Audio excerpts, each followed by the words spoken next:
नमस्कार मित्रांनो, मग आज आपला घरी सुट्टीचा पहिला दिवस.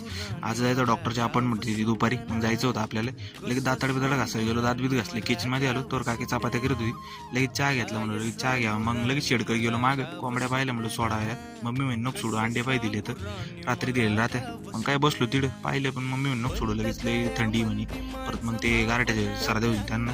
मग थोडा पडदा उघडला, ऊन जाया करता आतमध्ये कवळं. मग काय 11-11:30 वाजता नंबर लावला होता मी, डॉक्टरकडे जायचं होतं. काय लगेच मागचे ते एक्सरे बिक्सरेचे रिपोर्ट घेऊन निघलो नागरे हॉस्पिटलकडे. गेलो 12:30-1 वाजली होती तिथं. पण मग काही डॉक्टर आलंच नाही. 2-2:30 वाजता तिथे काहीतरी एकाचा ॲक्सिडेंट झालं, केस होती. मग ते प्लास्टर बिस्टर करत होते, मग वेळ लागला.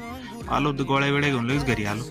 आणि जेवून सकाळी गेलोच होतो लगेच डॉक्टरकडे. तसंच उपवास होता त्याच्यामुळे गुरुवार एवढं काही नाही. मग कोंबड्या सोडल्या असं दुपारी. मग बसलो निवांत. मग संध्याकाळी नाश्त्याला संध्याकाळी जेवण केली, मेथीची भाजी. मग आता काय करावं, मग भावाचा फोन आला म्हणे चल म्हणे गाडी घेतली नवीन, तुला राऊंड मारून. मग काय चालूत गेलो गाडी, चुलत भावाकडे गेलो, त्याला घेऊन यावं म्हणलो पटकन.